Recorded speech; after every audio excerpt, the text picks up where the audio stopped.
Blog Talk Radio.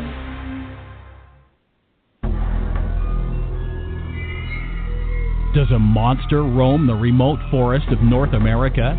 Some know it as Bigfoot.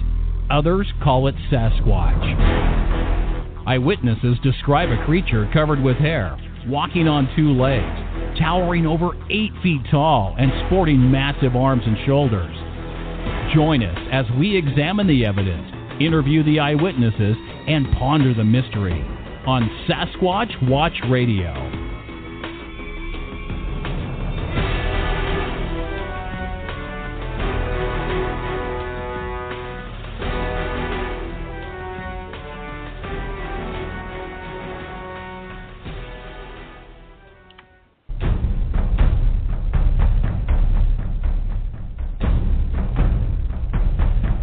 And now, here are your hosts for Sasquatch Watch Radio, Billy Willard and the Creature Seeker.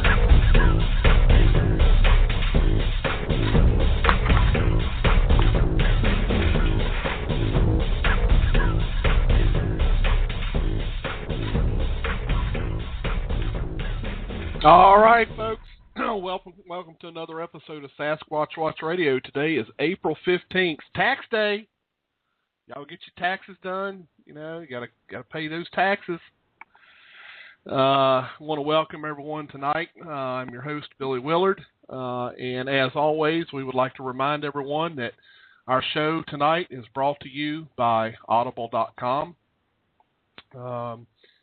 Definitely check out Audible.com. They got some great book titles, over 150,000 different book titles that you can check out. Find your favorite book and listen to someone read it to you for a change.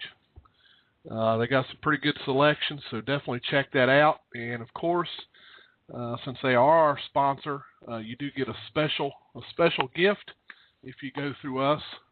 So if you go to www.audibletrial.com/Sasquatch Watch Radio, then you will get a 30-day free trial and a free book. So check it out, folks. www.audibletrial.com/Sasquatch Watch Radio. Give yourself the opportunity to check that out. And without further ado, let's get Creature Seeker on the panel. Hey, Creature. Hey, Billy. How you doing? I'm doing just fine. How are you? I'm doing okay. We're getting a little bit of rain up here. Looks like. Well, yeah, I know. It's disappointing. But better than snow. Well, I wish I could say that, but I just got word about 10 minutes ago that it is snowing and sleeting in Fairfax, Virginia. Really? Yes. So I was hoping I'd never see that white stuff again for at least till next season. Next winter. I know. If I had it. So, but it's crazy. So, Billy, today is the 1-year anniversary of the marathon bombings. Right. Marathon bombings. Well, so the latest is so the Boston Marathon is next Monday, but some guy apparently was walking down the street singing Boston Strong, and he left a couple backpacks right in the middle of the street. No. So, yeah. So this is the latest. So, they have this guy in custody, and they're wondering what is going on. And they've got the bomb squad down there. They got robots and everything. It's Are you serious? I have not even heard that. That is unbelievable. Yeah, Some totally people, serious, man. Unbelievable. Now, even if this was like a hoax, Billy, this is so sick. Sick. It is. It's really worse. Over 260 people were injured during those explosions last year, and 4 people died. I know. So Crystal Campbell, 29 years old, she died during the explosion. This 8-year-old boy, Martin William Richard, he was a casualty of that explosion, and his whole family was affected by it. His sister, who was an Irish dancer, lost one of her legs. Yep. His mom suffered brain damage and hearing loss, and that poor family. And then a young woman named Lingzi Liu. She was a Boston University student. He died. And then there was the MIT security officer who was doing nothing but sitting in his car, and those Chechnyan terrorists came up and just shot him while he was sitting in his car. He wasn't even trying to apprehend them or anything. He didn't even know that they were there. Right. So very, very, very sad day. I think it's important that we don't forget these people. Well, that's for sure. And then whoever this person is that dropped the 2 bags, even if the bags do prove to be empty or whatever, and he was doing it for some sick joke, I think that his conviction should, at a minimum, be a good ass whooping. Yeah, seriously.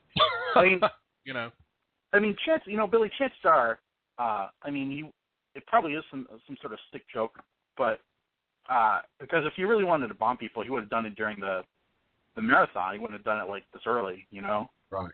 But still, it's perverse. It is. It is really perverse. I tell you, there's not a day that goes by that I am shocked by some of the things that people do. I mean, it's just, I don't know, man. I don't know what the world's coming to, man. We got a lot of sick folks in this world. I mean, really. Yeah, definitely. But anyway, so on a totally different topic, Billy, I just want to let you know that I received word from one of the volunteers that we got a donation, or are going to be getting a donation from one of the listeners of Sasquatch Watch Radio. His name's Craig. I'm sure I'm butchering his name. Craig Benke. Okay. And, so he makes these like Bigfoot cutting boards, are in the shape of a foot, a Bigfoot, a Sasquatch foot, and they're cutting boards, and absolutely gorgeous. So he offered to donate a couple of them to the auction. Wow, great. Yeah, so we'll post that up on the website and Facebook as soon as we get them. So, great. Thanks go out to Craig and all the artists who donated their art to Creature Weekend. We really, really do appreciate it. Yeah, and if anyone hasn't checked out the Creature Weekend Facebook page, check it out. I've put up some of the artwork that was donated by Rebecca Sisk, and let me tell you, it's some good artwork. We've got 4 canvas pieces. These are on canvas.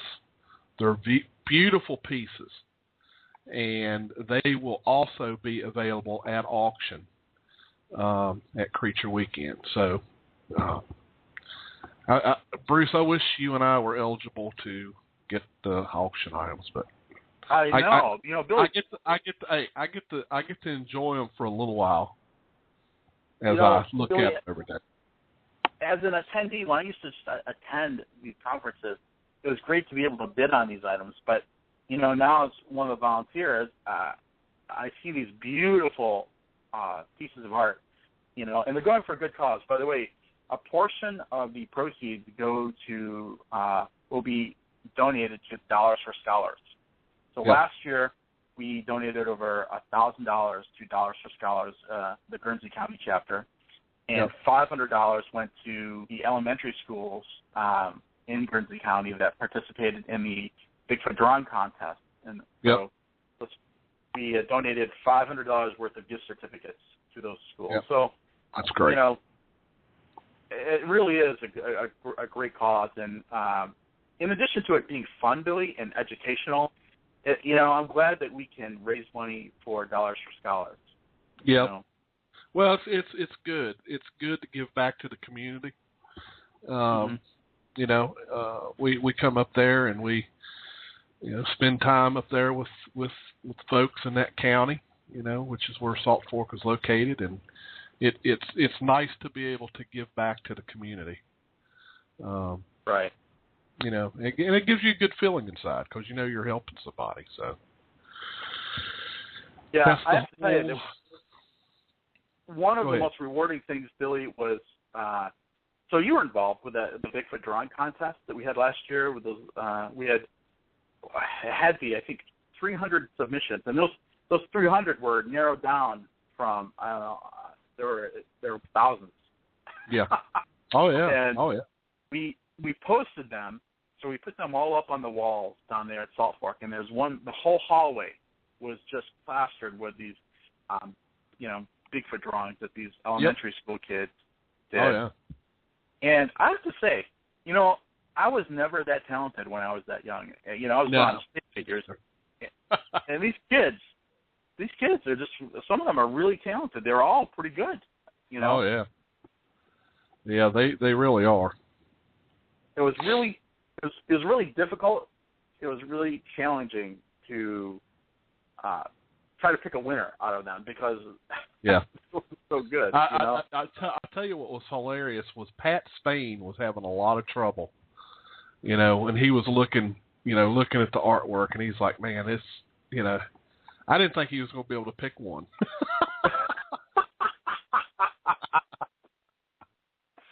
He's like, man, they're all good, you know. Well, yeah. So, you know, thanks for bringing that up, Billy. You know, Pat Spain, his now wife Anna, they were judges. Ron Moorhead was one of the judges, and Ron's daughter Rhonda took part in the judging. Scott Nelson took part in the judging, and it was a lot of fun. It was a good time. It was, and it's going to be fun again this year. There's going to be a lot of fun there, so we definitely don't want anyone to forget that the dates this year are May 16th through the 18th. Get your tickets now. My understanding, I think, Bruce, is that the gold passes are going to be cut off likely here. Yeah.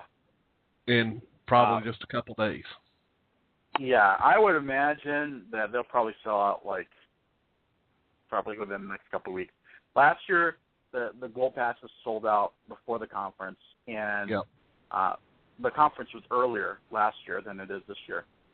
And we still have another month to go, so I imagine that those will get sold out. Yeah. All right. Bruce, can you go ahead and do a little bit more advertising? I got to take care of an issue real quick. No problem. I will be right back. Alrighty. So I'll probably, you know, now that we have a couple minutes while we're waiting for our guests to come on, talk about some of the things that are going on Creature Weekend. So Friday night we have the meet and greet, and that's at 6 o'clock. The meet and greet is essentially just, you know, all the folks who have arrived, you know, at the lodge or at the campground. It's just a way for everyone to get together and meet, to connect, network, and just introduce yourselves. And then at 7 o'clock, break for dinner. For those folks who aren't coming to the VIP dinner, they, you know, will go off to the dining room, or they're going to town. The VIP dinner is at 7 o'clock. We'll start seating for that. And that's the event where Bill Munns will be talking about the title of his presentation is The Science of Hoaxing and Hoax Detection. And Bill Munns, as you recall, is a special effects guy. He spent a large portion of his life working in Hollywood as a special effects guy. He worked on the movie The Swamp Thing with Adrienne Barbeau, and I remember watching that when I was a kid. I thought, wow, that's pretty cool. So he's going to be talking about, you know, how to detect hoaxes and what are the tools that people are using to hoax, and what are the tools people are using to detect a hoax. And also at that event will be, you know, all the other speakers as well. So not only will Bill Munns be there, but, you know, Dr. Meldrum, John Mayanzinski, Doug Waller will be there, Tim Stover, and it'll be just a fun event. Those people who signed up for that dinner will be getting a free Creature Weekend poster as part of their ticket price. So, and it's just a great opportunity for people to get their posters signed by all the speakers. And what usually happens is, when you go to the conference, there's just tons of people there, and then you're waiting in line to get your autographs or whatever. The dinner is just a really more intimate occasion to get to know the speakers. And usually we've got usually what we do is we distribute the speakers. So this year we have probably more tables than we had last year, but we have a speaker set at each table, and that way you get to have dinner with, and you just get to get to know them better and ask them questions you wouldn't be able to ask them in more of a traditional conference format. So after that, there's the bonfire up behind the lodge, and the bonfire, people go out there to just kind of relax and hang out and stare at the fire and cook your s'mores or your marshmallows. The following day, we have vendors setting up at I think 9 o'clock in the morning, and then at 10 o'clock, the Pennsylvania Bigfoot Society will be giving a presentation. It will be at the lodge, and that presentation will go for probably about 90 minutes to 2 hours. And then we'll break for lunch. The lodge will be serving, their signature grilled hamburgers and hot dogs like we did last year. A lot of fun. And then we'll start seating for the conference at about 1 o'clock. Now, people will be able to get there earlier than they did last year. So last year, basically, at 1 or 2 o'clock, people lined up to get their wrist bracelets, but this year we'll be offering them throughout the day. So, you won't have to stand in line, behind like hundreds of other people to get your wrist bracelet. You can just get them. You can just walk up to the registration table and get them at any point during the day before the conference. Also, so the conference will go till, probably about 6:30ish. Then we'll break for dinner. We'll have roughly about a 90-minute dinner. And then we'll resume at about 8 o'clock, and we'll have more speakers, and then we'll have a panel discussion. So the panel discussion, Billy, I don't know if I've talked about this before, but the panel discussion will be an opportunity for people we'll have all the speakers up at the front of the room, and people will be able to ask them questions about their work, about their thoughts on current events in Bigfooting. And then after the conference, we're having the Creature Weekend experience. Now, the Creature Weekend experience is sort of a first for us. I know there have been other groups that have probably tried it before. There's been, a lot of talk about, we've had these concepts before, but really this is a first for Salt Fork and a first for, Creature Weekend. And the Creature Weekend experience, basically, without giving everything away, people who sign up for that competition will be taking you to an area. Things are going to happen. We're going to tell you up front. Things are going to happen. And your job to remember what happens. And then when you come out of that area, you'll have to take basically a little exam. And the person who can best recollect and most accurately describe what was heard or seen will win 2 tickets to next year's Creature Weekend conference, and also the bragging rights for saying that you won the competition. Now, when I was in Butler, I know that a lot of guys from Pennsylvania were really spiking up to win that competition. So the competition is going to be stiff. Also, you'll be required to bring a digital camera. If you think you're going to use your phone, your smartphone, to digital picture of whatever you see out there, it's probably not going to work out too well for you. So I'm just going to give you a little hint. Bring a digital camera, a decent digital camera, one with a good flash, because it's going to be dark. You're back, Billy? Yep, I'm back. All right. Sorry about that. No problem. I was going to, and then last but not least, on Sunday at noon, in the morning, Billy will be going over sort of the, what would you call it, Billy? sort of you'll be going over the answers to the competition? Yes. Yeah, we'll pretty much be going over the questionnaires that were filled out by the participants, so that we can see who come closest to getting the answers. And of course, we will be given several different awards, certificates of achievement and that kind of thing. Because everybody's a winner, so we want to make sure everybody has fun. And then at noon, or sometime, we may start early, but what's his name? Dr. Meldrum eluded me for a minute there.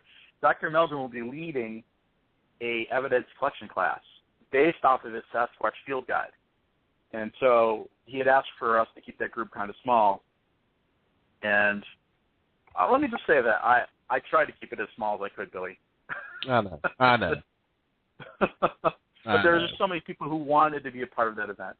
Yeah. So we'll have some nice certificates and everything for people who participated in that event. And it's also a barbecue event. So we'll be grilling burgers and stuff like that. So hot dogs. So hopefully the weather will cooperate. And in past years, we've had an absolutely wonderful time with events like that. Yeah, it'll be a good time. Real quick, I just was reminded of something. I see that we have Petey Weistro is in the chat room. Petey, if you don't mind, could you please put that website for you in the chat room? Folks, just so everyone knows, Sasquatch Watch Radio has we're trying to help Petey. Petey's actually going through some really rough times right now. He's on the verge of being homeless. And we are trying to raise some money to help him get back on his feet. So if you're listening, Petey, I don't have it with me. Please put that link up on the chat room. And then, of course, once I see it, I'll announce it. But I know it was kind of long, so it's probably better to go into the chat, and then maybe I can announce it also for those that might need to. That's not in the chat room. So we'll try to help Petey out, going through some rough times. Okay, Bruce, we've got our guest hanging on the line. He's been hanging there patiently for 20 minutes. So, did we cover all the announcements? I think so, Billy. Okay. Because this is going to be an extremely interesting interview with this fella. I've talked to him at some length by phone. I've heard the story. I've listened. As far as I know, he has recounted the story on one other place. Which I listened to, and I can tell you, you're going to enjoy it, and you definitely want to pay attention. So without further ado, I'd like to welcome Steve to the show. How are you gentlemen tonight? Hey, doing just fine. Well, I'll tell you, I did get the snow here in Southwest Virginia. It come down pretty good here today. Well, you keep it down there. I don't want to see it here. So.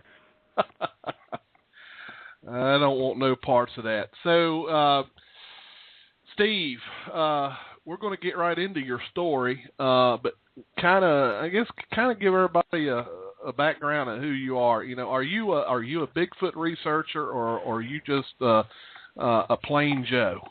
I'm just a plain Joe. I grew up in Southwest Virginia, right on the border between West Virginia and Virginia. And grew up in a hunting family. My grandfather was a full-blooded Cherokee Indian. Done a lot of trapping, fishing. We done substance. We ate everything we caught and trapped. Sold furs. Just an ordinary Joe.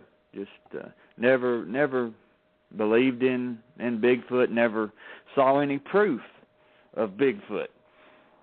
Growing up in the in the Appalachian Mountains. Never saw anything that would make you believe that there was something like that out there. Right. Yeah, so what happened to you caught you by complete surprise? Well, what caught me by complete surprise was the day before Thanksgiving in 2003, and I was going to go out and do some scouting. I had this was right when trail cameras were starting to come pretty popular, and I had quite a few of them set out, and I had took pictures of a nice buck with a drop tine on it, and was really interested in hunting him down and killing him, and all I do is bow hunt. I don't gun hunt at all, and just for deer I just bow hunt. Now I have killed plenty of bear with gun and plenty of bear with bow, but had this picture of this nice deer on the camera, and on the other side of the ridge from where I hunted, the buddy of mine, he actually had the same deer on camera, and we had kind of a little competition going to see who would kill the biggest buck every year, because we hunted, adjacent properties and stuff, and I actually showed him a picture of the deer, and he said, "I've got that deer on camera too," and I was like, "No, there's no way you got that deer on camera. There's a 40-foot sheer cliff, and a mile in both directions at the top of the mountain. The deer can't pass that. He can't climb that cliff." And he's like, "I'm telling you, I've got the deer on camera too." So he shows me a picture, and sure enough, it's the same buck. Yeah. So I really was intrigued, and I wanted to find where the deer had found a passage in the mountain. Mm-hmm. And I knew that if I set up on that passage, I'd have a better shot of killing him. Right. So the day before Thanksgiving, it was a nice, cool, crisp. It had snowed 4 or 5 inches the night before, and took my rifle with me, and I was just going to walk the cliff until I found the cut in the cliff where he was getting through, and take the four-wheeler up the mountain and get off the four-wheeler. And I don't get very far from the four-wheeler, 15 or 20 feet, and I happen to see a footprint in the snow, plain as day, right in the snow, right beside the four-wheeler trail. And the four-wheeler trail really wasn't a four-wheeler trail. It was a logging trail where the mountain, had been logged, back in the early 1900s. Mm-hmm. And saw this footprint, and I was just bumfuzzled. I couldn't. I mean, it was a nice, clear footprint, and I didn't know what to think. I was like, "What in the hell is this?" And I grew up in the woods. I've killed everything there is in these mountains at some point in my life, and I could not explain what I was seeing. And I tried for 10 or 15 minutes to explain what had made this footprint. Was it? At first I thought maybe it was an owl that had flew down and maybe had caught a mouse or a rabbit in the snow, and it just, the way its wings landed, it made it look like a footprint. I was trying everything under the sun to explain it away from being what I was actually seeing. Right. So I sat there for 10 or 15 minutes, and I finally just blew it off. I'm like, hell with it. It's one footprint, no big deal. I can't explain something that you just can't explain in the woods. One of them things. Yeah. So I get up and start walking, and I walk maybe 2 or 3 strides, and I see another footprint on the bank on the other side of the four-wheeler trail. Mm-hmm. I'm like, well, wait a second now. We gotta back up. So I look back up the mountain, and at the distance of the stride, and I started seeing the footprints, in the snow. And I went back to the original footprint and looked down the mountain at the distance that the strides were, and I could continue to see footprints. Right. So then I kind of got pissed. I really did. I was angry because I've hunted this property for almost 20 years, had never had anyone walk up on me in the woods or had to run anyone off the property, anything. And I want to know what, this is the middle of hunting season. This is the day before Thanksgiving. Mm-hmm. What the hell is someone doing on my property? Hunting. Right. That's what I'm thinking. So I'm like, I'm gonna follow these tracks. I'm gonna run this guy down, you know. And right. and you know, I was in my early 20s and I was in real good shape, real good shape then. And I'll run this cat down, you know, find out what he's doing in the woods here. And I especially want to know what he's doing in the woods barefooted. You know what? I mean, it's freezing. It probably was 12 to 15 degrees that day. It was, you know, cold as hell.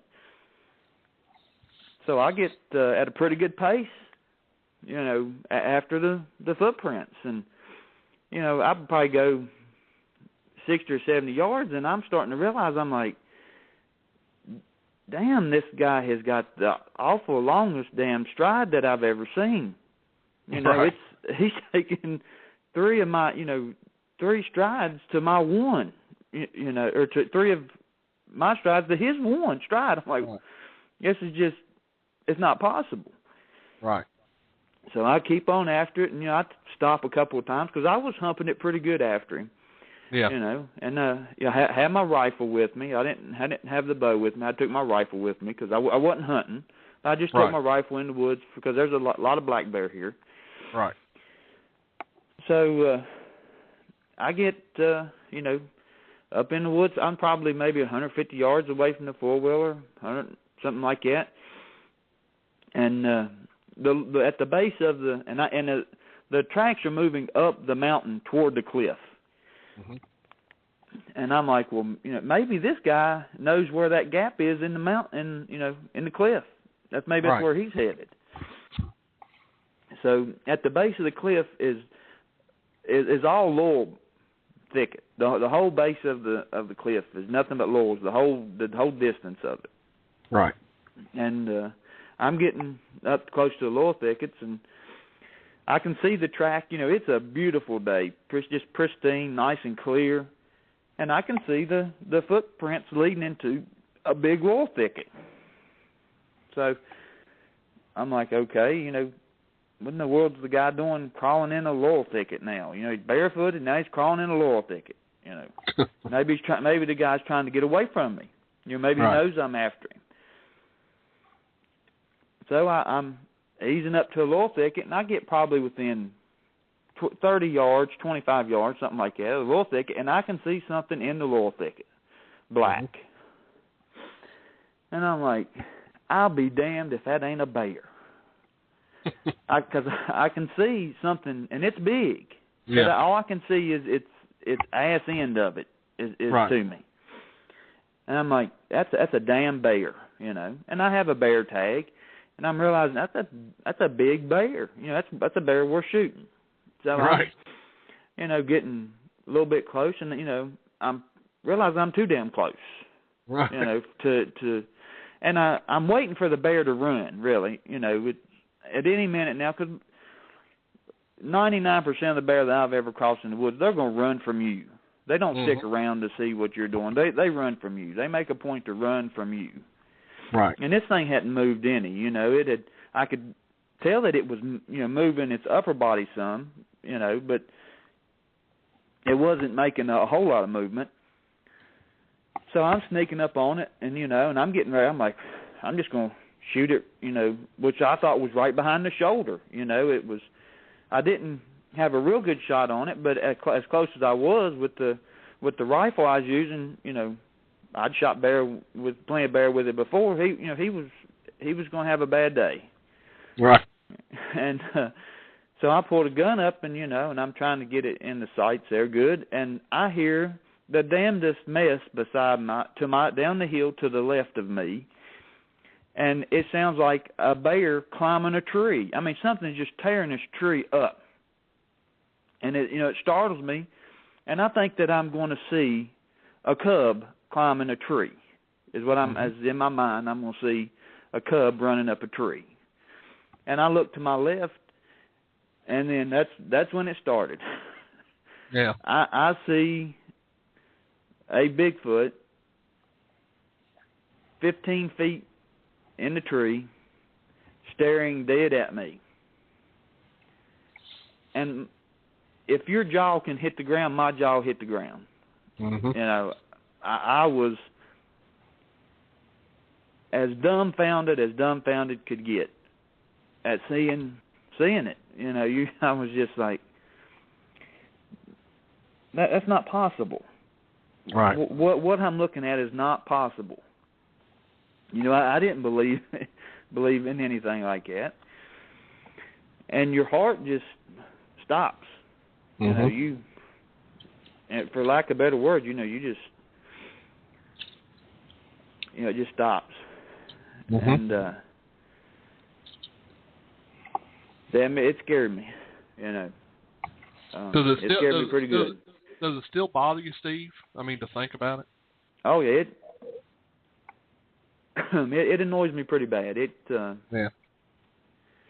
It's not so much the one that I saw in the tree, which wasn't that big. It was probably maybe 5.5 foot tall at the best, maybe. Right. Probably. It looked to be it looked probably around 400 to 500 pounds, somewhere in that ballpark, but it probably wasn't that heavy. It was just real hairy black hair, thick black hair all over the body. And I'm just dumbfounded, and then I hear this grunt from the laurel thicket, and I look to the laurel thicket, and standing in the laurel thicket where I thought was a bear is a monster. With a lack of a better word, he's a monster. Right. And my knees were shaking. Everything was shaking on me. Right. You get this feeling that's just indescribable. It's between fear, the heat that just rushes over your body. It just was the scariest thing I ever saw. I'm just without, I don't know any other ways to explain it. It was just the scariest thing I ever saw. Mm-hmm. Was about he was a good 8 feet tall. Yeah. From the weight, because he was up the mountain from me, and he was just towering above me. Yeah. And just monstrous. The bulk on this one made the one in the tree look like a cub. It was just it almost looked like two different animals. It was so much bigger. Are you? So you're absolutely sure? Oh yeah, that it was a male? At that time, I did not know it was a he. Okay. And at the time, I didn't know the one in the tree was a she. But I did, the one in the tree, I'm pretty sure was a she. It looked to have breast. Okay. It was so hairy that you couldn't see a nipple or it just looked like it had a pronounced chest on it. Okay. But the male, he was a male. Right. Okay, there was no other way around that. He was a male. But I was just petrified, and I'm trying to back up. I'm wanting to get the hell out of there. I'm wanting to run, but I'm afraid to run. I don't what to do. And the big one is he's just standing there looking at me, and I actually forgot about the one in the tree. Yeah. When the big one stands up, because in my mind he's closer to me, and he is a far more physical specimen than the one in the tree. Right. And he's just staring at me. Mm-hmm. Just a point blank stare. Well, I'm shaking, and I'm wanting to run, and I'm probably getting ready to run. And the one in the tree just grunts, and it was a different kind of a grunt.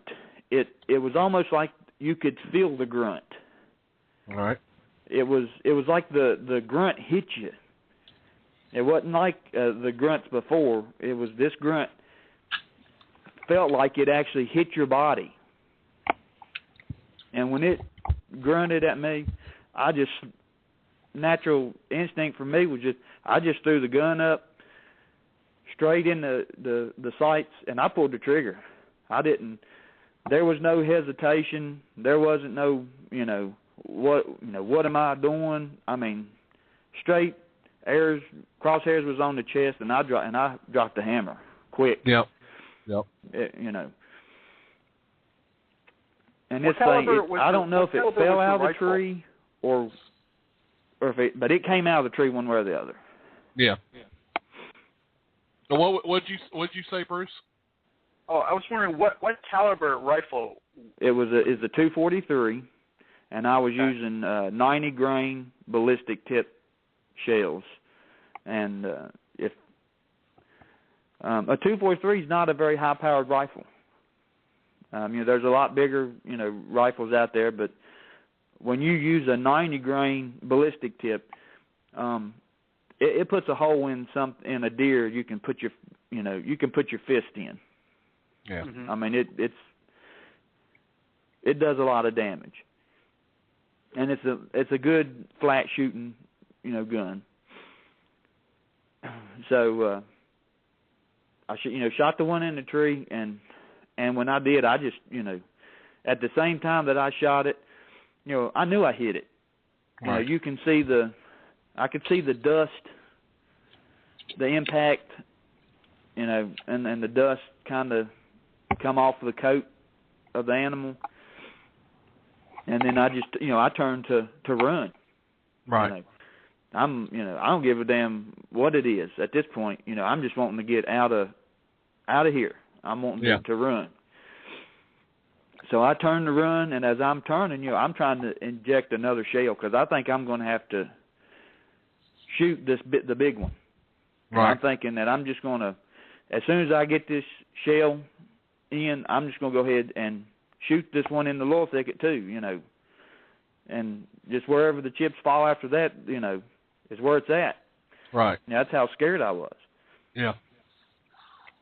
So I turned and, I probably ran maybe 10 or 15 feet, and by then I'd done put another shell in. And I turned around to look to find the big one, and the big one is not in the lower bush anymore. Mm-hmm. The big one he had either picked the other one up that had fell down on the ground, or the other one had kind of worked together and jumped on its back, and the other one helped it up. I didn't quite see all that happen, but the other one was on the big one's back. Mm-hmm. And I'm ready to, I'm going to shoot again, is what, right, is in my mind. I'm going to shoot again. And and I'm just turned to run again, a little bit further, because I'm still too close. Yeah. And this thing is moving away from me. It's not coming toward me.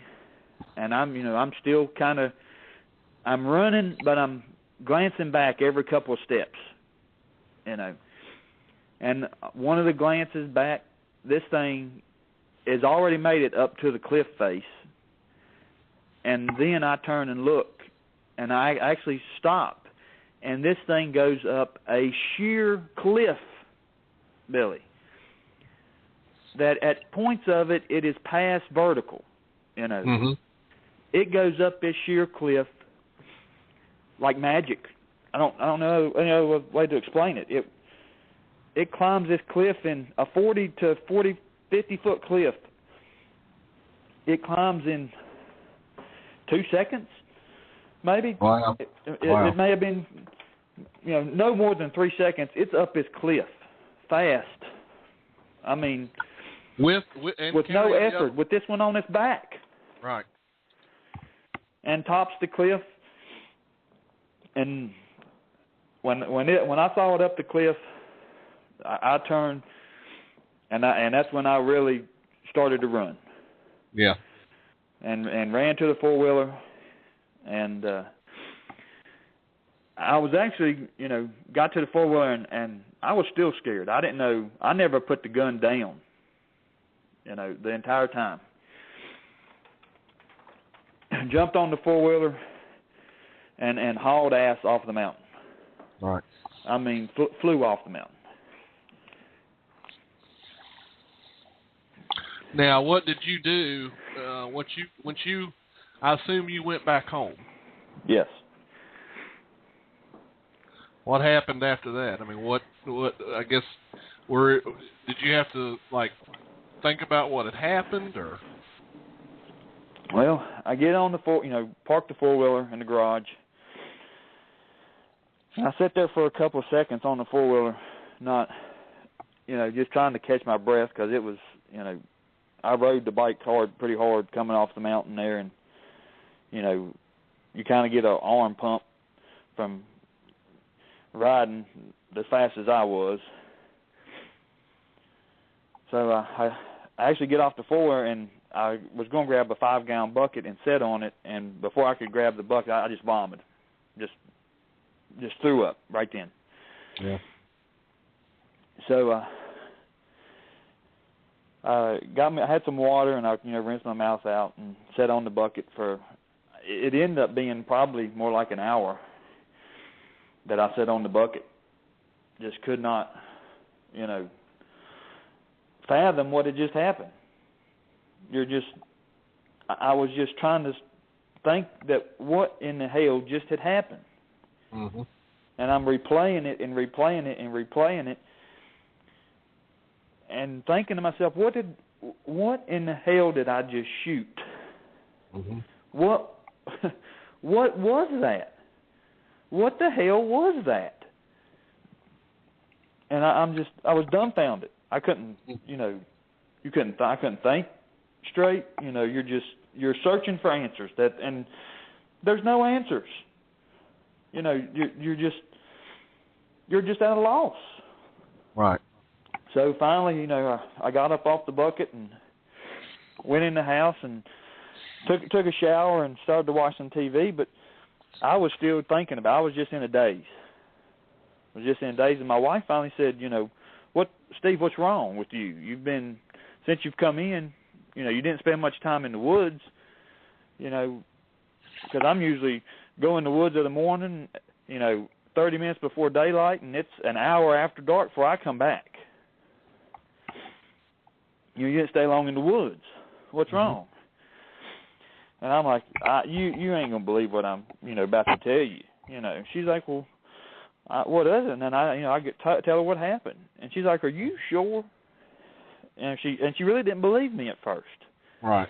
And she could tell that I was upset about it.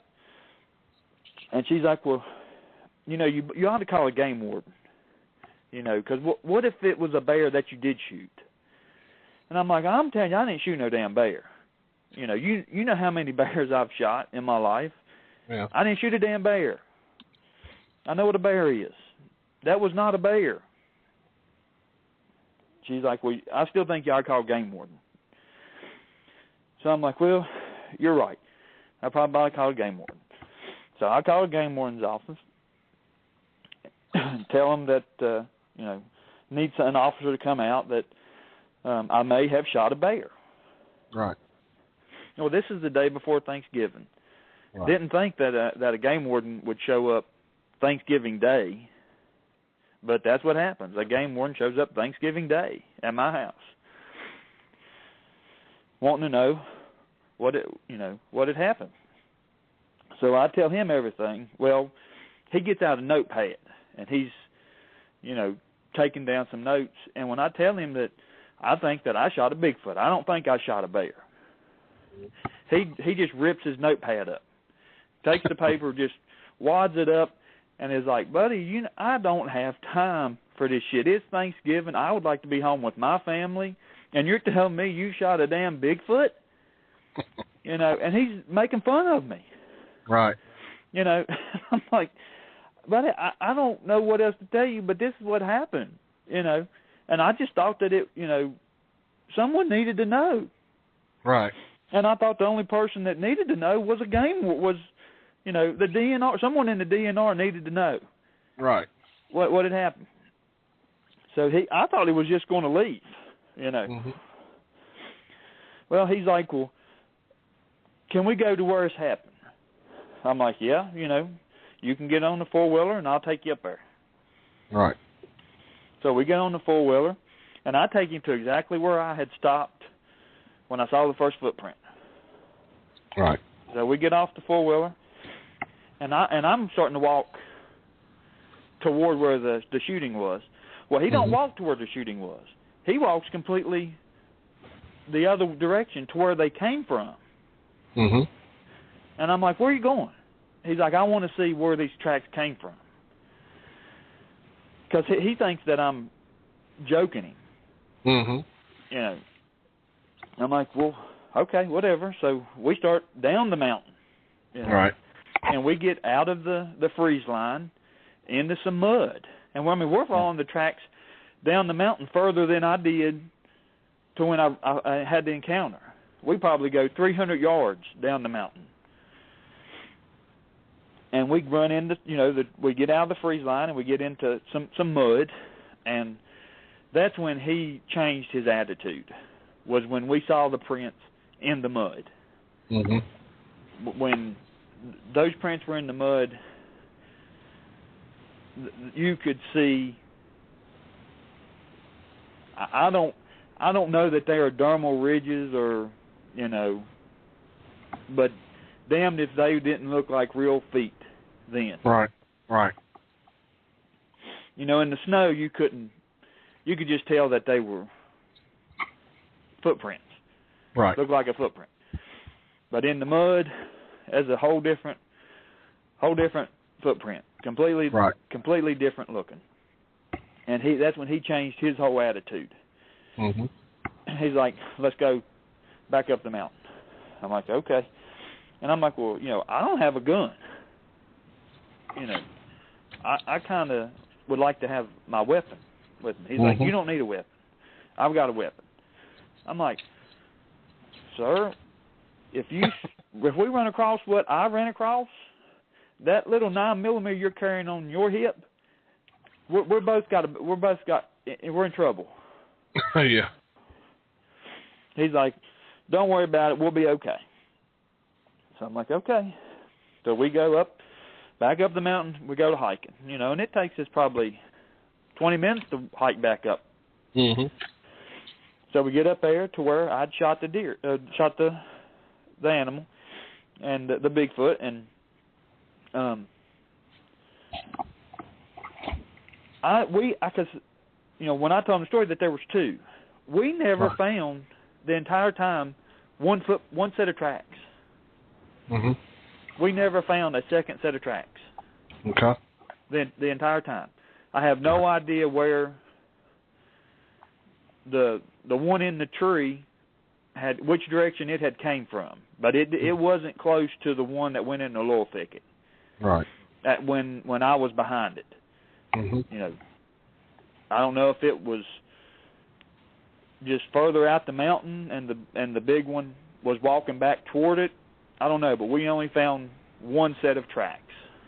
Well, I'm sitting here thinking maybe it actually was carrying it or it was riding on his back. It may, or, well, the game warden, because we both asked that question. There were some questions that I asked him, and that we both kind of come to a few conclusions on. And the game warden's conclusion was that the other one was moving through the trees. Mm-hmm. That it never hit the ground. Right. There was spots where there was a lot of bark that you could tell it had fell out of the trees. Mm-hmm. And I believe that's what it was, that one, the smaller one, was moving through the trees. It never was getting on the ground. It was just jumping from tree to tree. Right. So we get back up to the site where I shot it, and I'm not wanting to get directly where it had happened. Right. I'm looking at the cliff. I'm looking all around. Right. Because here, we're less than 24 hours when it happened. This thing can be right here. Right. And my sense is on high alert Yeah. So we get over to he walks over to the laurel thicket, and there's footprints everywhere, you know, and you could tell like there was drag marks where something had been drugged, you know. And there was a lot of blood in the snow. That's when I first saw the blood. And he gets in his he has this little thing around his waist that's got he's got a pair of surgical gloves. Mm-hmm. Pulls the surgical gloves out, and he has like a Ziploc baggie. He takes it wasn't a chunk of meat, but it had some tissue to it. Yeah. And he picks that up, turns the baggie inside out, uses his hand and picks it up and zips it up and puts it back in his pouch, and he has a disposable camera. Starts taking pictures, you know, and he's like, well, where did it climb up the cliff at? So I'm like, well, hell, follow the tracks, you know. It's not hard to figure out where he went, you know. There's blood spatter everywhere. You know, there was a lot of blood under the tree, but if you've ever seen an animal's lung shot, there's like a spray. Mm-hmm. And there was a spray in the snow of blood, and we just walked up to the cliff right there, and there actually was about 2 or 3 fingers of blood that you could make out somewhat of a handprint. Right. On the first about 8 foot off the ground, on the rocks, and then up again you could see a little bit, but you couldn't tell that it was a hand. You could just see a blood stain. Yeah. And he had some cotton swabs, and he cotton swabbed it and put that in another baggie and took all kind of pictures, you know. And we were there for a good bit of an hour, probably in the woods, you know, just there at the shoot site. Right. And I'm like, you know, is that all you need? You know, we need to get out of here. I'm not at all comfortable with us staying here this long. Right. And he's like, I got everything I need. Let's go. So I'm leaving his ass behind. You know, I'm hustling pretty quick back to the 4-wheeler. He's taking his sweet time. You know, I'm hustling. You know, so I get back to the 4-wheeler, and he wait on him a minute, and he jumps on. We get back to the house, and he gets in his truck, and he's getting ready to leave. And I'm like, well, what are you gonna do? What's the outcome here? What's, you know? He said, I don't know what to tell you. So he said, I have no idea what to tell you. You know, I believe that you shot what you think you shot. You know, if you think it was a Bigfoot, I believe you. You know, there's footprints there. You know, there looks to be a handprint on the rock. You know, who am I now to tell you that the evidence looks like you're telling the truth? Right. And I'm like, well, you're damn right I'm telling the truth. I know I didn't shoot a damn bear. Right. You know? And he's like, well, there might be someone that contacts you. Mm-hmm. I'm like, well, who's going to contact me? He said, I don't know who it is, but someone may contact you about this. I'm like, okay, whatever, you know. And I didn't think, because, I mean, he was just basically blowing me off. Mm-hmm. So, you know, I go back in the house and end up eating a nice Thanksgiving dinner and, you know, basically, you know, trying to forget about it. Right. You know. Well, it ended up being 8 to 9 days later, something like that. 2 guys show up at my shop and want to speak to me. Mm-hmm. And it was close to quitting time, about 30 minutes before quitting time. And I'm like, listen, you know, you guys give us 30 more minutes. You know, our shift's over in 30 minutes. You know, I'll be glad to talk to you. And they're like, well, how about we just we'll wait for you and then we'll follow you to your home. You know, I don't live very far from my shop. Right. I'm like, okay. So work's done, and they follow me to the house, and they want me to tell the whole story over. Right. Well, they're in a government tagged silver grayish minivan. Mhm. So we go up to the house, and we're standing outside, and it was, not freezing cold, but it was a decent day. And they want me to tell this whole story again. Well, one of the guys you could tell he was definitely a government employee. Mhm. I mean, he was real clean cut, had a nice suit and tie on, real well spoken. You could tell he probably had a college education, Well, the other guy was a brute of a fella. He was probably 6'6", 6'7", big man, but real burly, fella. Long hair, had a scruffy beard, didn't look like he had shaved, did not look like a government employee would look, right, or right. would dress. So I tell him the whole thing and everything, and this was when the big one says, "So you believe?" Now this was after I, tell him everything. After a game one, I tell him everything, and I'm done. Right. And he says, "So you believe you shot a Sasquatch?" And the entire time, I never said the word Sasquatch. I'd been calling him a Bigfoot. Right. And I said, "Well, yeah, I believe I did shoot a Sasquatch." And he says, "No, you didn't." And I kind of was taken back. I'm like, "Yeah, I'm pretty sure I did, and I believe the game warden feels the same way." Mm-hmm. He's like, "You don't understand me. You didn't shoot a Sasquatch." Well, it pisses me off. Yeah. That he's saying that. And I'm like, bullshit. I know what I shot. And he says, "You're not understanding me. You did not shoot a Sasquatch. Do you understand me?" Well, then I realized what he's telling me then. I kind of hard-headed, I guess. Right.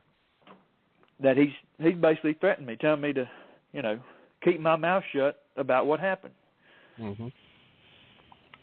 And I'm like, well, hey, that's not right. I just flat tell him, I said, it's not right. There's people need to know, that this, and at the time, I had never got on the internet and looked at that whether or not people had ever shot them before, or that there was any people on radio talking about them, or people writing reports. I didn't know that there was a BFRO. I didn't know anything like that. I mean, I wasn't not aware of a Bigfoot community. That people went out and actively looked for these things. I had no idea that this was like that. So I'm like, well, who am I going to tell? That it's not like I'm going to have a parade downtown and say I shot a Sasquatch. Not knowing who all that I could tell. Right. And he was just like, well, you need to keep your mouth shut about this, because if you don't, there's things that can happen to you. And I was really getting angry then, He's like, you could have IRS problems. You could have problems with your business, with OSHA, with the EPA. There's all kind of problems that can come about because of this. We've got control of all that. And by then I was pissed. I was fit to be tied. And I told him, I said, boy, I just think it's time y'all, if there's nothing else y'all need enough from me, right there, hit the road. Ain't nothing else I got to say to you. Right. Well, as they're leaving, the big one turns around and looks at me and says, and he puts his finger over his mouth, like to shut up, like a shoot signal. Right. And I just, waved him off, go on. Right. So, my wife says, what was that all about?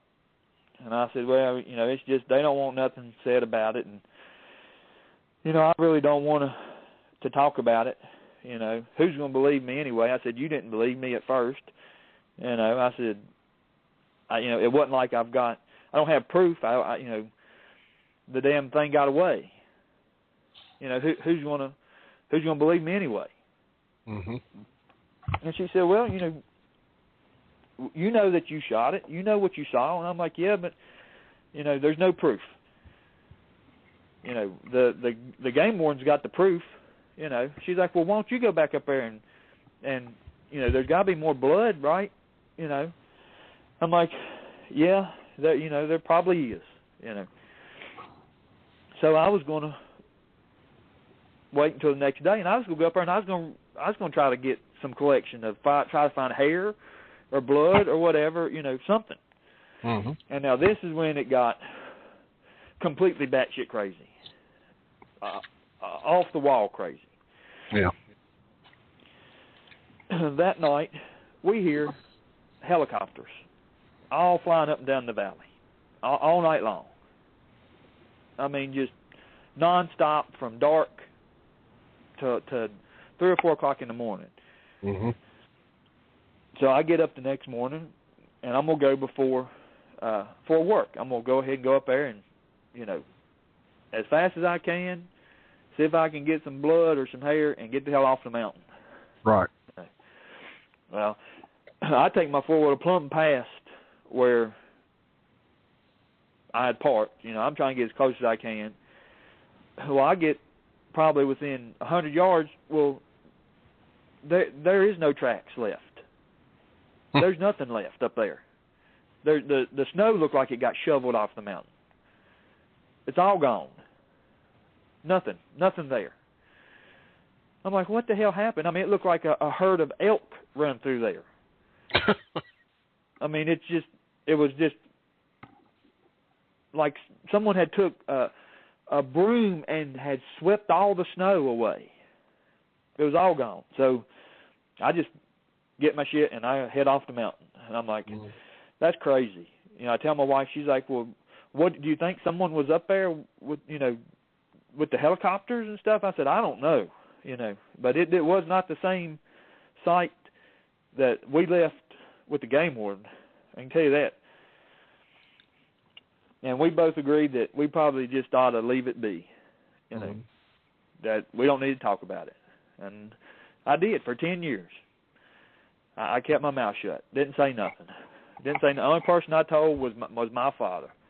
Right. Didn't say shit.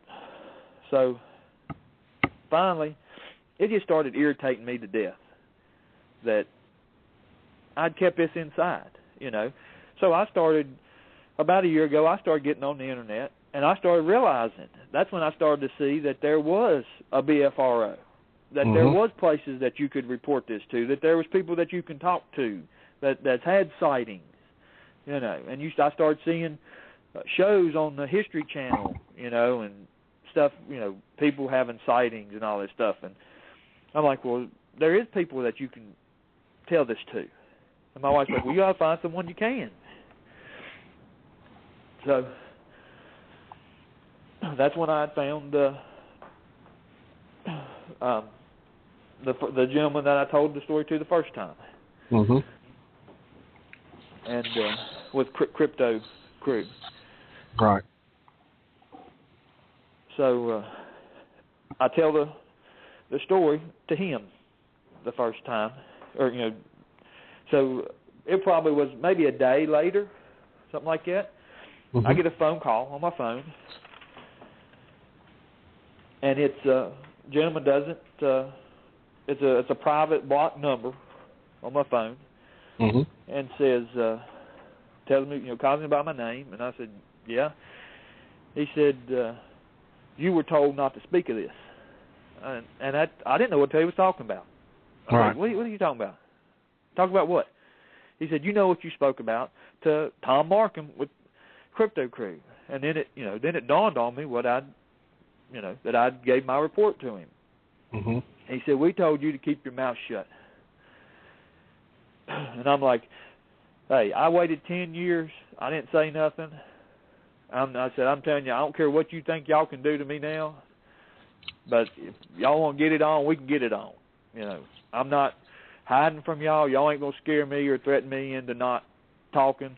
There's places that you can tell your story to and people you can talk to to get this stuff off your chest. You know, I don't care whether y'all people believe me or not. I know what happened. Mm-hmm. You know. And he's like, well, bad things can happen to people like that. And hung up the phone. Oh, God. And then that's where I'm at today. So I started, doing a lot of research. That's when I, started really, really looking at the whole government cover-ups, trying to find out other people, asking, going around. I do a lot of trout fishing. Mm-hmm. See a lot of game wardens. And would talk to game wardens, ask them if they have seen, I didn't come out and flat ask them, have you seen, have you got any reports of Bigfoot? Mm-hmm. I would just ask them, have you had any reports of anything strange? And, most of them will look at you like you're stupid, But I've had a few that said, yeah, there's some strange things that happen in these woods. Mm-hmm. And had one game warden that told me about an incident that had happened in an adjacent county of one that had, and he flat said it was a Bigfoot that had broke into a woman's chicken coop and had took 15 or 20 chickens, hens out of a chicken coop, and the woman ran into it face to face as it was coming out of the chicken coop. And he had that, and then we'll talk to just talk to other people and try to find other reports in the area. But then I would have strange things happen to my computer. I'd get bugs on my computer would melt down. I mean, completely go blank. Yeah. Would fry the computer. My passwords would get changed without me changing my passwords. Couldn't get on the computer. You could tell my phones were tapped. You would hear be talking on the phone and hear clicks on the phone. You could hear people. Times you could hear people talk on the phone while I was talking to other people. And I know it's the government watching and listening to everything that I was saying and trying to see what I was doing on the computer and who I was going to try to talk to next. I tell you what, none of this surprises me, honestly. I know one of the reasons you had called me because you had heard Mark, the fellow we had on from Florida, that was talking about some of this, something similar. What does your wife think about all this? I mean, has she experienced the issues with the computer and stuff like that? What does she think? Well, she was actually the first one that had the incident with the computer. And what she was the one that really brought it to my attention. She had she gets on. She's she likes the computer like all women do now. They get on that Facebook crap and all that stuff. But they spend half their life on Facebook now. They don't know how to talk to anyone other than a computer. But she had some pictures come up of my wife on the computer that no one had took. And when she saw them, we figured out that it was taken from the front of her laptop. It was her on the computer. Uh-huh. And they had showed up on a dirty website. Wow. And one of her girlfriends had told her about it. Right. And that's how she found out about it. And then, she was like, where did these pictures come from? And then, we realized they were taken while she was physically on the computer. Right. And I'm like, well, how does someone take a picture? How do you take a picture of yourself? And she's like, well, someone had to hack in the computer and take the picture. Make the computer take the picture, and which I don't understand all that. I'm not a computer person. Oh, you can do it. You can actually do that, Steve. It's people can access your computer remotely, and that's the reason why some of this has been in the news lately about how a lot of people will put, tape stickers and stuff over top of their cameras because people can actually do remote viewing. But I meant to tell you too that when the two guys from the government came, I actually I wouldn't talk to them until they told me what agency they were with, because at first they wouldn't say nothing. Right. I kept asking them and they wouldn't say nothing, and then finally the real short fellow, that clean-cut fellow, said that he was with the Department of Interior. Mm-hmm. And I asked for a business card from both of them. Wouldn't give me a card. Flat refused to give me a card. Probably don't have a card. Yeah, they don't have no damn card. Yeah. I really started researching the government stuff, the issue with the government, and I just found a lot of things that throw up red flags. There was. Have you read the books by Dave Pilates, Missing 411?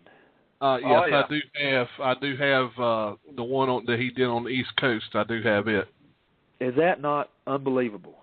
Oh yeah. Yep. Oh yeah, it's some pretty interesting stories in there. I mean, I could not believe the things that I found. Once I finally started to really dive into it and actually start spending some time trying to find information, about what I was going through, and then about the government cover-ups that they and they just flat. The way it looks to me, if anyone brings out has a body, you're going to pay hell to get it to the media. Mm-hmm. You're going to have some kind of exposure plan in place. Yeah. Of getting it, because if the government finds out that you have that body and you're not prepared, you're going to lose that body. I think they're going to go, through any means necessary to keep this from coming out. Right. Now you've had several years to think about all this now, Steve. Now, looking back, what do you think you would have done differently, knowing what you know now? Knowing what I know now, I probably wouldn't have done anything different. Okay.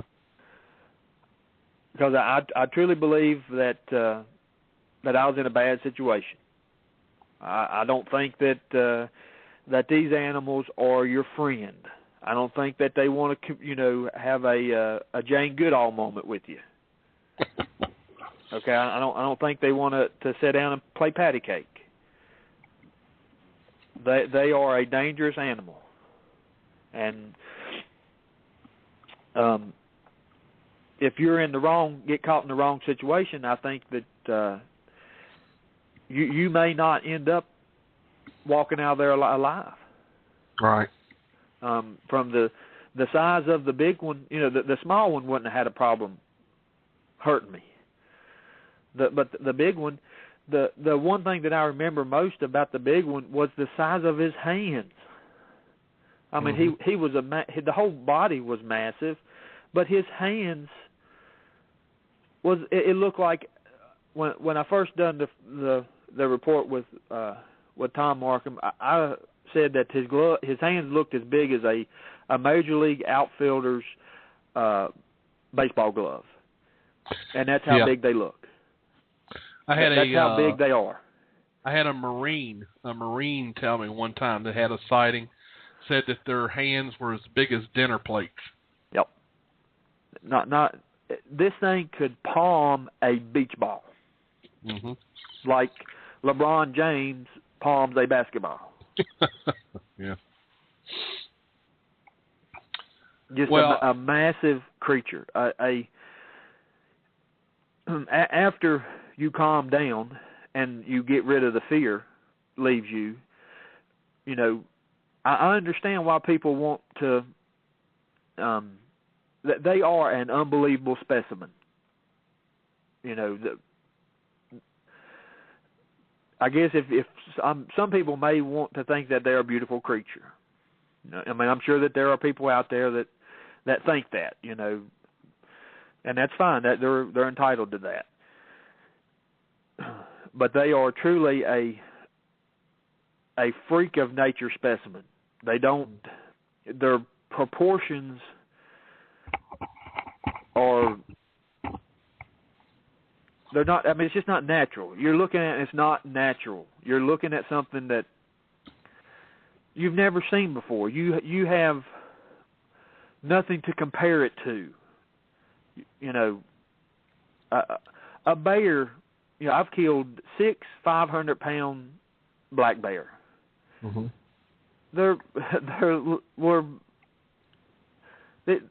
That big one would have slapped a 500-pound black bear around. Yeah. Like he was playing with a kitten. I mean, the thing was, it's beyond, I don't have the words in my vocabulary to describe how awesome of an animal that he was. Now, I asked you what you would have done different to the animal. Now I'm going to ask you, what would you have done different when you decided to report it? If you had that would have completely changed. I would have never contacted the DNR or the game warden's office. Well, would have never done that. I would have probably got my father and a couple of friends, well armed, and went back to the site and retrieved evidence myself. And I may have tried to track it. Mm-hmm. You know, there was still at the time. You know, the next day there was a lot of snow on the ground. You know, even though it carried that one up the cliff, you know, at some point they've got to rest. You know, and if you're on the back side of the ridge where my buddy's property is, it's not near as steep as the side of the mountain that I hunt. All right. And he has a lot more four-wheeler trails. So, you know, we could have probably, you know, got within a pretty close distance of these animals, you know, and, you know, maybe tried to get another sighting or see if the one that I shot died. Right. I mean, I truly believe the one that I shot didn't live. I don't see how it could have lived. I mean, it was a center mass at probably right at 40 yards, 35 yards, you know, not any further than that. Center mass shot to the chest with a ballistic tip round. Yeah. You know, it's,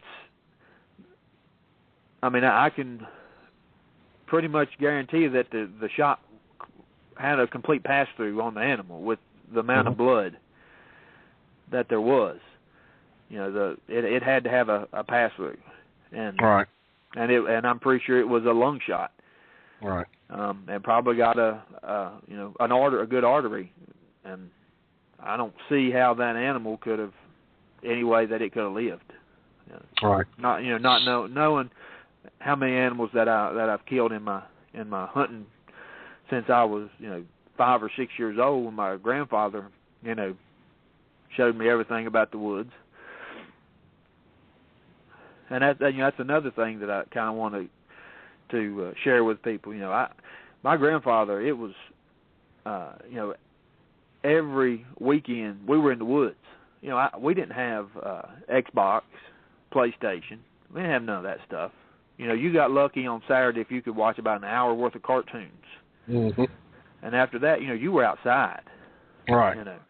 And we would trap for furs. We would fish, and we ate everything. My grandmother fished. If we went trout fishing, you brought your fish back and you ate all your fish. That you had fish that night. We would catch crawdads in the creek and eat crawdads, and you didn't waste anything that you killed in the woods. Mm-hmm. I mean, it just because my grandfather, he wasn't raised that way. You respected nature. If you took from nature, you made sure it was to your nourishment. Right. Bruce, do you have any questions for Steve? I have a bunch actually. So, one question is, if you felt that these creatures were dangerous, why do you think, and not that you would know how Bigfoot thinks, but why do you think that the larger male didn't run you down and try to get you for shooting at the smaller one? I have no idea. I was expecting it. I had reloaded. I thought I truly was going to, my next shot was going to be the big one.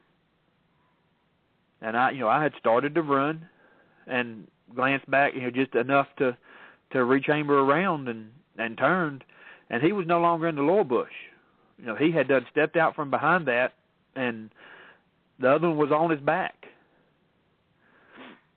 I could have shot him right then. So you said you were chambering around. So you turned around, you chambered around. So am I to assume that your 243 is bolt action? Bolt action, yeah. And how many cartridges in the magazine? 5. So you turn around, you ejected a shell, you chambered another one, and you're ready to go. You're ready to fire a second shot. I'm thinking that's what's going to happen. I'm going to have to shoot again. Okay. So when you turned around, you didn't actually see the Bigfoot that you shot fall to the ground. No, I didn't. I didn't see it. It either fell or kind of caught itself falling out of the tree, but it came out of the tree.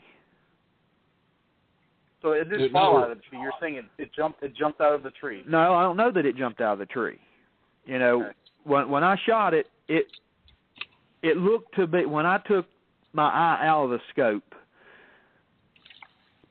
it was coming down the tree, either falling or climbing down the tree. And I'm turning to run, engaging another shell, thinking that I'm going to shoot again, and turn and look, and then that's when the big one and the other one are engaged. And I don't know if it had climbed on the other one's back or if the big one. It looked the way that when I saw him, that the big one had helped it on its back, just the position of the bodies, the way they were standing. So you never actually saw it reach the ground. When you saw it, the next time you saw it after you shot it, the large Bigfoot had it on its back. It was pretty much on its back, yes. Okay. I mean, in all theory, I guess it could have jumped off the tree onto the other one's back.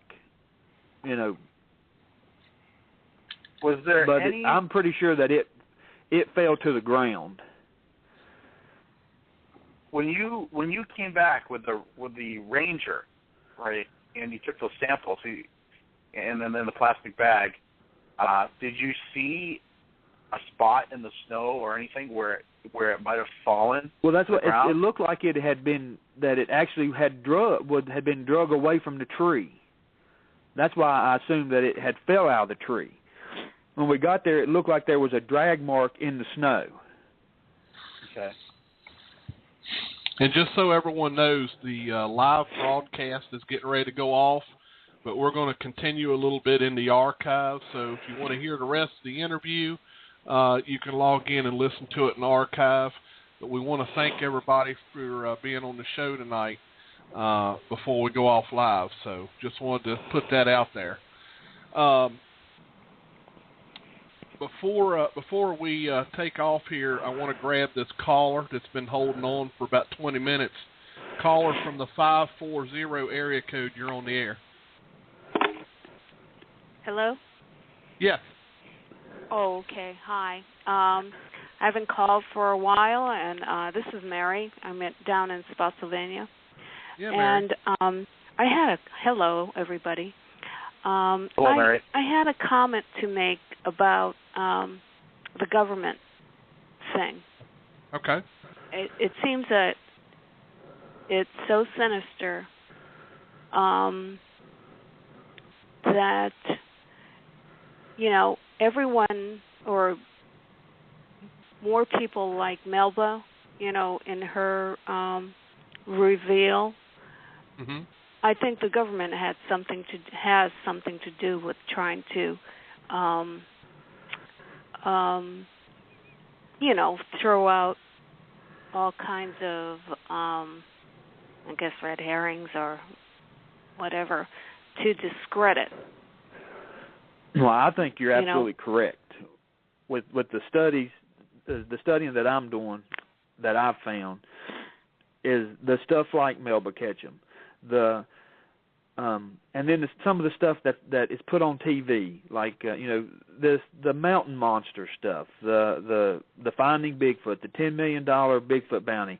Yes. I believe all of that stuff is just a ruse to downplay the actual Bigfoot existence, to cause people to discredit it, to laugh at it, to think it's a farce, to make it's just a way for them to get people to make fun of it, to non-believe, to make everyone joke at you and discredit it. Exactly. I agree with you 100%. Right.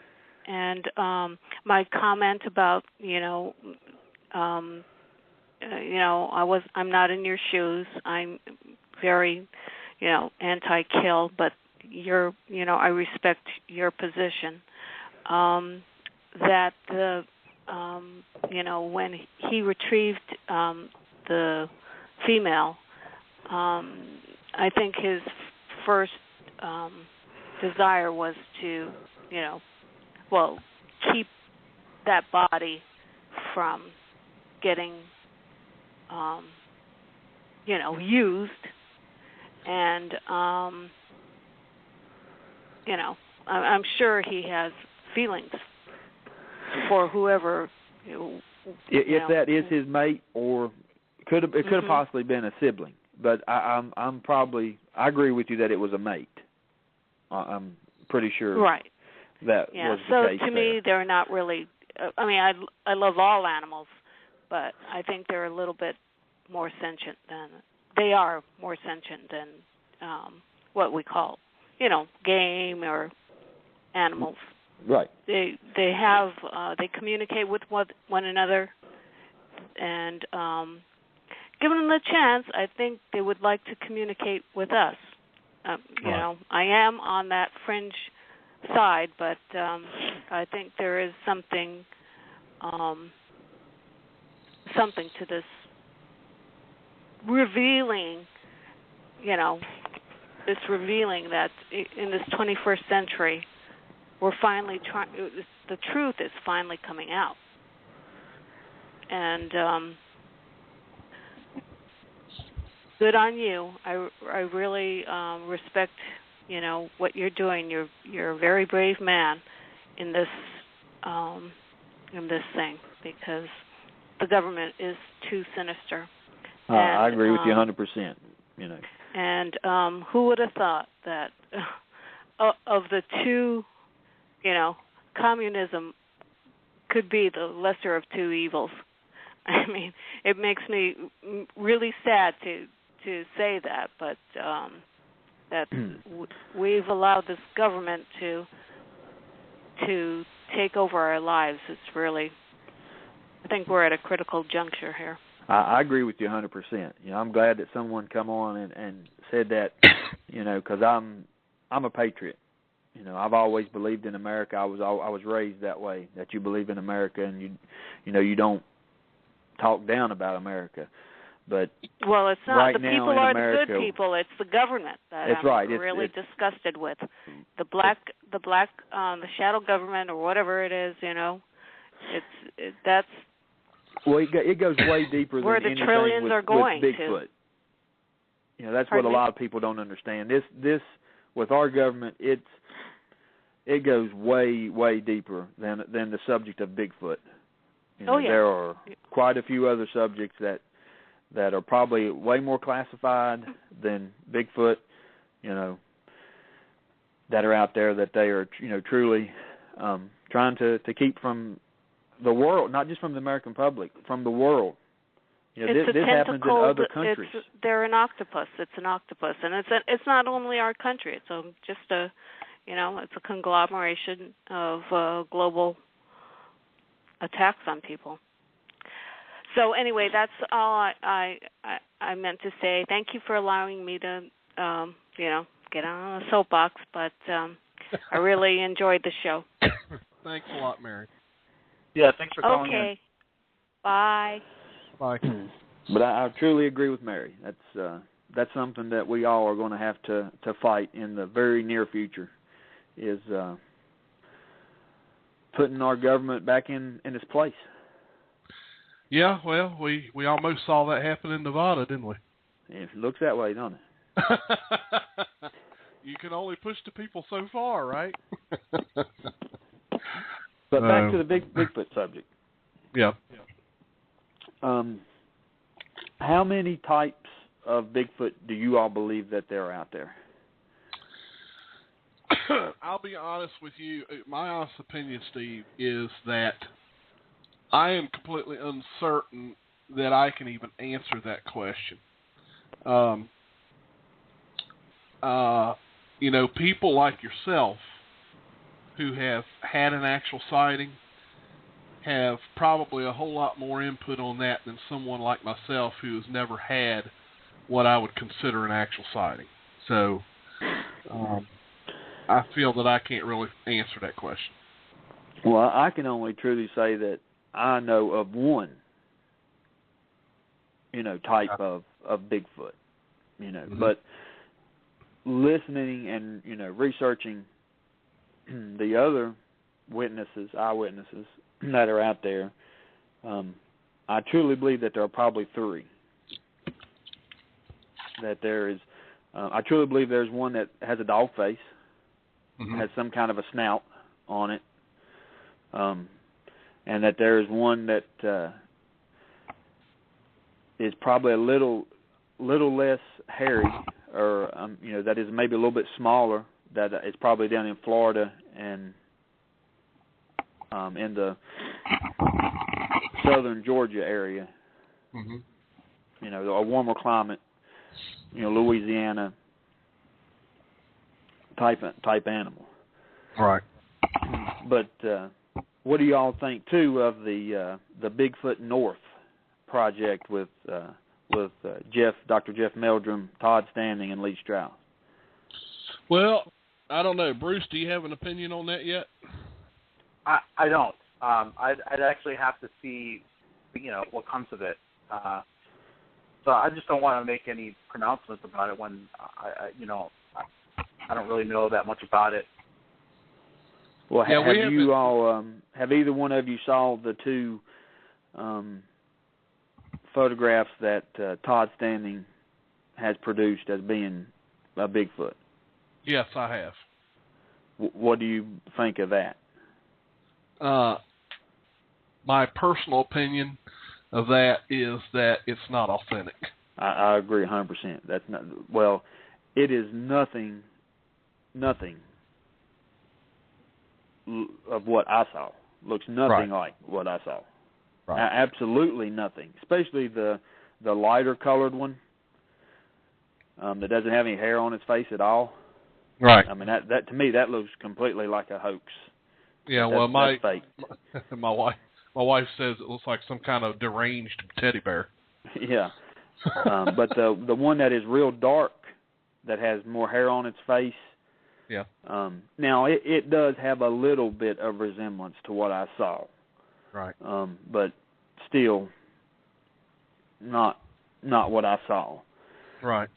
And the one that I saw, because I saw its face very well. Mm-hmm. I had a clear look at its face. And it had a nose. It was somewhat flat, but it wasn't like gorilla flat. Right.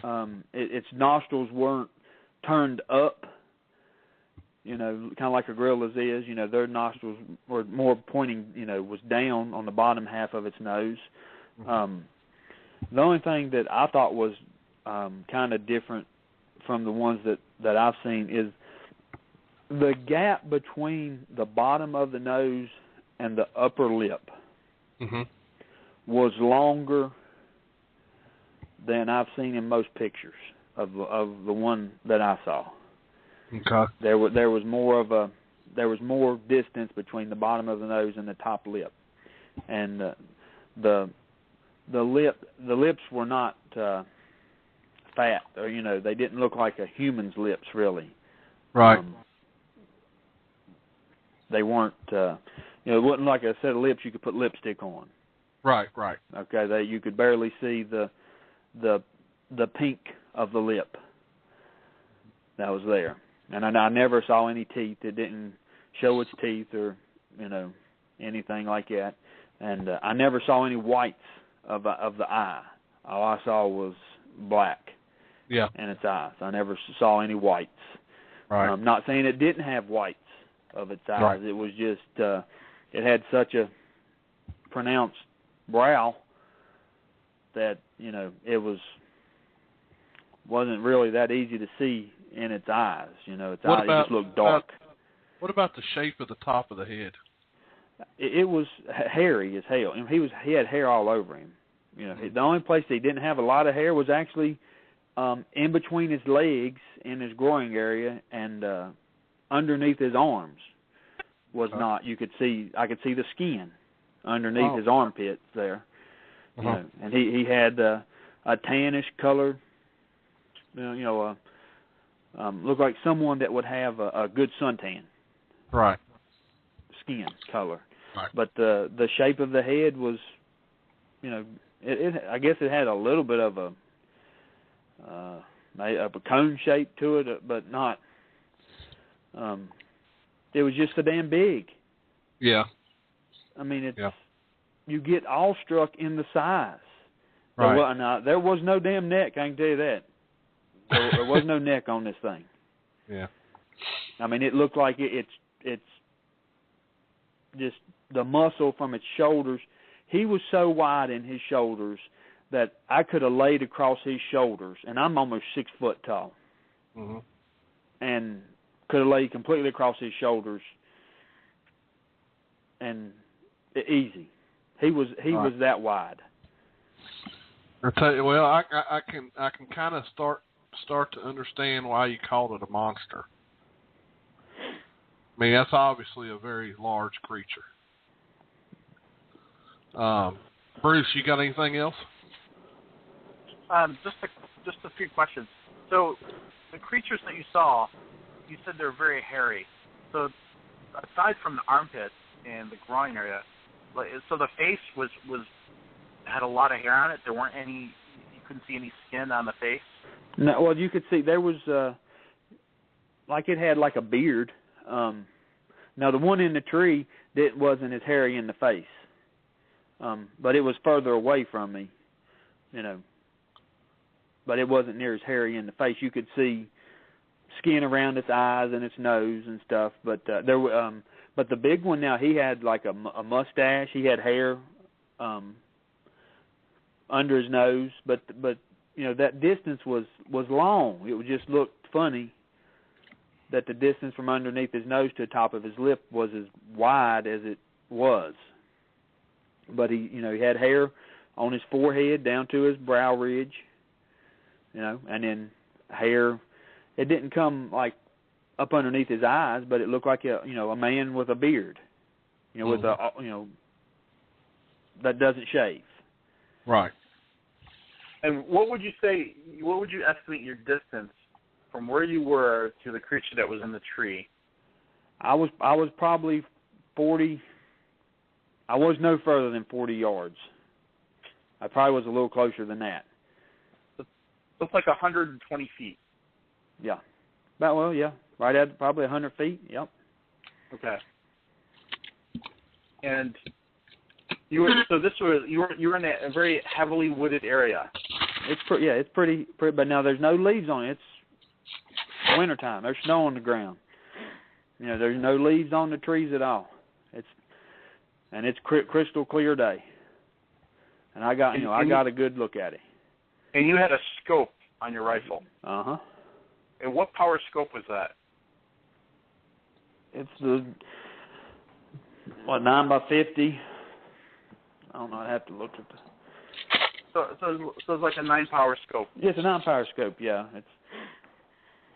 Okay. And I've got it set up to shoot. You know, the 243 is a real flat gun. I've got a bull barrel on it. You know. So I've got it set up to shoot 200 yards. So I had it pulled in quite a bit.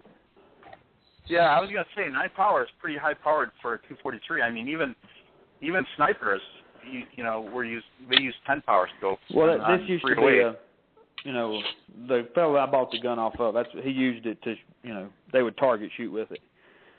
Mm-hmm. And so, do you typically have a scope on your rifle when you hunt deer in the woods? Yeah. I don't kill any deer with a rifle. I hunt all the deer with a bow. The only animals I kill with a rifle anymore is bear. Okay. And when you went back with the Ranger on Thanksgiving, were you armed? I was not armed, no. He was, and I was upset that I wasn't. You know, I was wanting to get a weapon, and he flat refused. You know, you're not carrying a weapon. He flat told me I'm the only one that's going to have a weapon in the woods. Because at the time, you know, he's still thinking that I'm lying. That this whole thing's a big joke. He's not believing nothing. We haven't made it to the site or nothing. Interesting. Now, have you had any other issues or run-ins with any government? I have not, no. And okay. I've been back to as far as seeing any Bigfoot, or more run-ins with the government? With the government. No, I haven't had, since the phone call, I have not had any, you know, physical or verbal altercations with them. Okay. You know, I'm sure that they are monitoring my computer. I'm sure they're monitoring my phone, my cell phone. I'm sure that that's going on. Well, one thing's for sure, we didn't shut down as far as I know tonight. Well, Billy, I got at roughly at about 10:30. I got kicked out of the Blog Talk. Did you really? Yeah. So I got booted, and I ended up at the Sasquatch Watch Radio homepage. That's interesting. So, yeah, kind of weird. Well, we'll have to find out. You know, if our archive show disappears, then you know, maybe we're on to something here. Yeah. But I tell you, it's a very interesting recollection, Steve. I don't know. So how many? I mean, do you continue to go back to that area? I didn't for a while. Yeah. I didn't. I made the real quick visit because I thought I could find something. You know, I was really hoping I could find some hair. You know, I didn't know what I was going to do with blood. I didn't even think about. At the time, I wasn't thinking DNA. You know, right. I didn't have no idea what DNA was. You know, I didn't know you could do that. Have you had any sightings or anything like that since? The only thing that we have had that I can probably say that it had something to do with a Bigfoot was that we heard some grunts that in the woods not far from where this happened.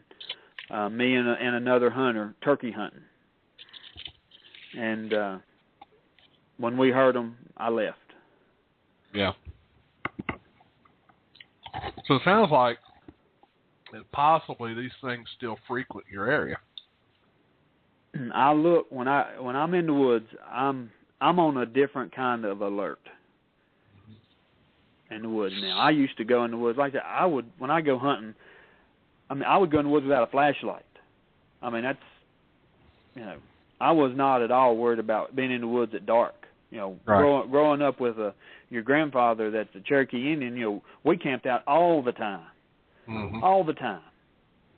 in the summertime, I mean, it was every weekend, all weekend long, from Thursday to Monday. We spent more time in the woods than we did at the house. Right. And I was not at all afraid of the woods or anything in the woods.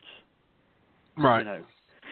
And I would go, when I hunt, I'd leave 30 minutes, 40 minutes before dark and, walk in the woods or ride my four-wheeler to the point where, that I was going to leave my four-wheeler and hike in without a flashlight. Mm-hmm. Because I knew the woods so well. And then now, I would sit in the if I was hunting a tree stand, I'd sit in a tree stand until 30 minutes after dark. I love the woods. I love right. hearing the animals in the woods at dark and after dark, and never had an issue. Love right. the woods. But I don't spend that much time in the woods no more. When it comes to I don't go in. If I'm going in before daylight, I've got a flashlight. Right. And I usually come out at dusk. Right. Now, have you ever taken someone you trust that may be a Bigfoot researcher to that area? No. You have not? No. Have you personally went to that area and looked for evidence? I know you've done quite a bit of research online and stuff. Have you went to look for things that they call quote unquote evidence? In the general vicinity, yes. I've went there like during ginseng season. Mm-hmm. Spending a lot of time in the woods, hunting ginseng. I would look. And what kind of rifles do you use for that, Steve? When I ginseng hunt, I carry a pistol. I was kidding. Yeah, but there is never a time in the woods that I do not go armed. Right. Yeah. My grandfather, even growing up, I was 6 years old. I had a .22 single shot at 6 years old that I carried with me. He made me carry. You're carrying it. This is your gun. Right. And I was taught at a young age gun safety. Hunter aware. Make sure what you're shooting. I was taught everything that there was to know about hunting. Right. And being in the woods. Spending time in the woods, making your own tents. Surviving in the woods if you didn't have anything. Mm-hmm. How to trap rabbits and ground squirrels and stuff without string. Make cages out of twigs. All that stuff. Now, do you still own this property, Steve? Yes. Are you willing to take Billy Willard and the Creature Seeker to this area, Steve? Well, if y'all are willing to come look at it, you're welcome to it. What do you think, Bruce? I'm in. I'm in. I'd love to come check out the area. So I'm trying to remember if I have. Oh. Just whenever you're in this area, just ring me up. I'll show you exactly where to go. I will do that. This is your. I'm not going to say your number, but that's probably the number I'm looking at on this caller ID. Yes, sir. Okay. And I think I've got it back at my office, too, because when you called me, I was at my office. Yep. And I'm pretty sure I still have all that information. But, well, Steve, I want to personally thank you for coming on the show and telling the story. I know at times it seemed like it probably bothers you to bring it all back up and kind of think about it. Probably kind of brings it home, but there was a short time where it was bothering me a little bit, but after it's been better than 10 years now, I just yeah. Well, thanks for sharing your story, Steve. Yeah, it was very exciting. Very interesting. Now, I hope that people that have incidents that happen, if they're faced with the same thing I was faced with, that they're able to do the right thing and tell their story and don't worry about what anyone tells them about, keeping their mouth shut or whatever. Get your story out there. If you've got evidence, get it out there. and help everyone, prove the existence that these animals are truly live and, flesh, air-breathing, animals. Right. Creatures, whatever you want to call them. They're monsters, Right. whatever you want to name them. They are definitely in the woods. Well, I think that point was brought across pretty well. Well, Steve, thank you so much for being on the show. Bruce and I will be in touch with you. We will take you up on that offer, and we will definitely want to come out and have a look at all that area there. Yep. Well, welcome to it, gentlemen. All right, Steve, thanks a lot, and we appreciate your time and taking time away probably from your wife, actually. That's all right. Thanks, Steve. Y'all gentlemen have a Thanks good evening. a lot. Have a good night. Bye-bye. Bye-bye. All right, Bruce, it was a pretty interesting show tonight.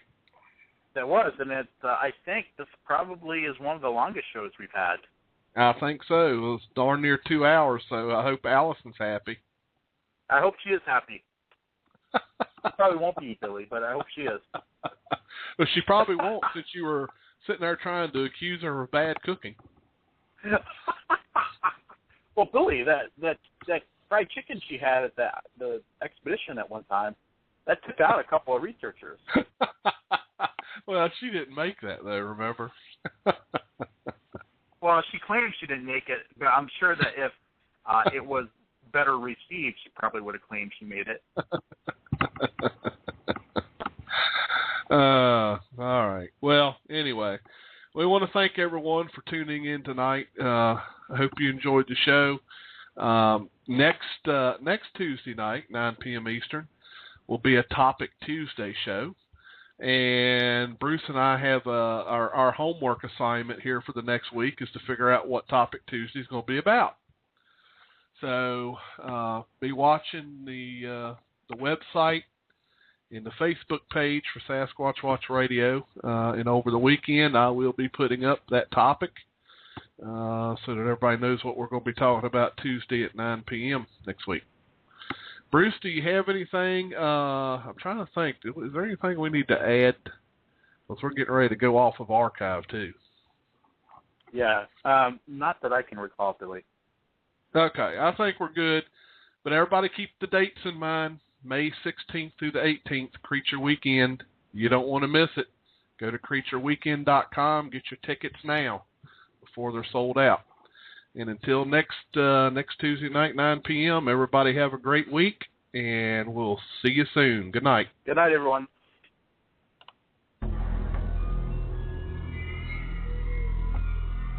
Thank you for listening to Sasquatch Watch Radio. We appreciate every one of our listeners. We hope you enjoyed our program. And don't forget to tune in again next week for another fun and informative program. Please visit our website at www.sasquatchwatchradio.com and leave us a comment about the show. We want to hear from you. Until next time, keep on looking for the big guys.